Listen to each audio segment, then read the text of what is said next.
नमस्कार, मैं दिलखुश झा आप सभी को हमारे चैनल शिक्षा संगम समुदाय में स्वागत करते हैं। जैसा कि आप सभी को पहले भी बहुत कुछ हमारे संस्थान से बता दिया गया था भूगोल के अंतर्गत। सबसे पहले हम स्टार्ट करने से पहले बता दें कि आज हम क्या पढ़ रहे हैं। भूगोल भूगोल क्या है हम सभी को बता दिए थे ना। बताओ भूगोल क्या है, कोई बच्चा? Very good. पृथ्वी के बारे में अध्ययन करना नॉर्मल बात है। हम बताए थे जियोग्राफी की दो शब्द है, जियो और ग्राफी। जियो का मतलब होता है अध्ययन और ग्राफी का मतलब होता है, मतलब जियो का अर्थ होता है पृथ्वी और ग्राफी का मतलब अध्ययन, यानी पृथ्वी के बारे में अध्ययन करना भूगोल कहलाता है। आज मैं एक बढ़िया टॉपिक स्टार्ट से किया हूँ, जियोग्राफी खगोल विज्ञान के अंतर्गत जो ब्रह्मांड की उत्पत्ति कैसे हुई है। सबसे पहले ब्रह्मांड क्या है, ये जो नज़ारा दिख रहा है ऊपर ब्रह्मांड, हम इसे परिभाषित कैसे करेंगे। जो भी अगर छोटा से बड़ा हो या उसमें ब्रह्मांड में कुछ है या कुछ नहीं है, सूक्ष्म लेकर सूक्ष्म तक और विशाल से लेकर विशालतम तक, उसके बाद दृश्य से लेकर अदृश्य तक, यानी हमें कुछ दिख रहा है या कुछ नहीं दिख रहा है, ये सब तत्व से मिलकर जो बना है उसे क्या हम कहेंगे, ब्रह्मांड कहेंगे। तो आज का टॉपिक हमारा क्या है कि ब्रह्मांड का उत्पत्ति कैसे हुई है। चलो आज हम बताते हैं कुछ बेसिक टूल्स से। माना जाता है कि 15 अरब वर्ष पहले पूरा हमारा जो संपूर्ण ब्रह्मांड है वो एक बिंदु के रूप में था। ओके, एक बिंदु ले लेते हैं। 15 अरब वर्ष पहले, अच्छे से समझना है। 15 वर्ष क्या है, 15 अरब वर्ष पहले एक हमारा संपूर्ण ब्रह्मांड एक बिंदु के रूप में था, जिसे क्या कहा गया, इस बिंदु को एकल बिंदु कहा जाता है। याद रखना, क्या, कौन सा बिंदु?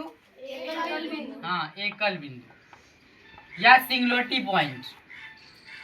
और इस बिंदु में बहुत ज्यादा घनत्व था। घनत्व क्या था? घनत्व अधिक था। जब घनत्व अधिक था तो इसमें क्या हुआ, घर्षण पैदा हुआ। घर्षण, और घर्षण के पश्चात क्या हुआ, इसमें से ऊष्मा निकला और ऊष्मा से क्या हुआ, विस्फोट।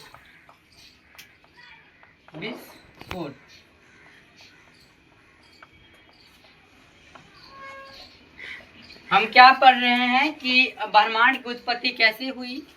एक वैज्ञानिक लेमैत्री, जिन्होंने बेल्जियम के वैज्ञानिक थे लेमैत्री, उसका एक सिद्धांत था बिग बैंग थ्योरी या महाविस्फोटक सिद्धांत।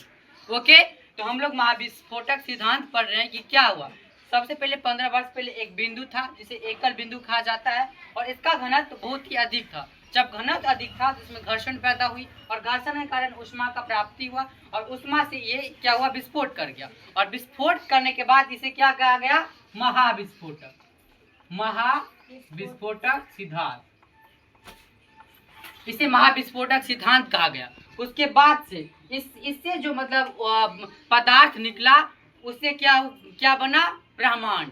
कितना इजी है ना। इससे जो पदार्थ निकला उसे क्या कहा गया है, ब्रह्मांड। बस यही, इसी से ब्रह्मांड की उत्पत्ति हुई। अच्छा, समझ में आए तुम लोगों को? सबसे पहले एक बार और रिपीट करवा देते हैं कि खगोल विज्ञान के अंतर्गत सबसे पहले हम ब्रह्मांड की उत्पत्ति पढ़ रहे हैं।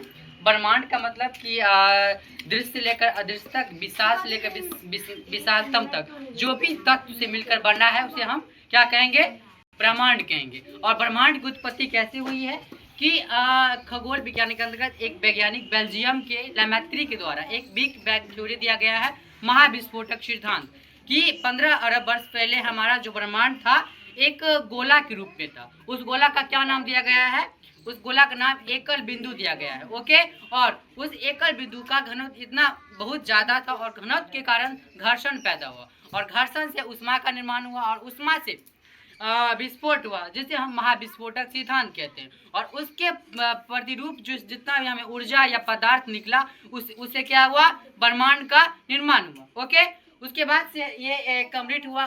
छोटा सा टॉपिक हम लोग कल पढ़ेंगे, लाल शिफ्ट की घटना और ब्लू शिफ्ट की घटना। लाल शिफ्ट की घटना क्या है कि हमारी आंखों से जो श्वेत प्रकाश निकलती है और दूर की तरफ जाती है और हमें लाल दिखाई देती है, उसे हम क्या कहेंगे? लाल शिफ्ट की घटना। ओके। और ब्लू शिफ्ट की घटना, हमारी आंखों से जो श्वेत प्रकाश निकलती है और हमारे पास से की ओर आती है, जो हमें ब्लू दिखाई देती है, उसे हम क्या कहेंगे? ब्लू शिफ्ट की घटना। समझ में आ गया इतना बात? Thank you. आप लोग सपोर्ट करिएगा सभी।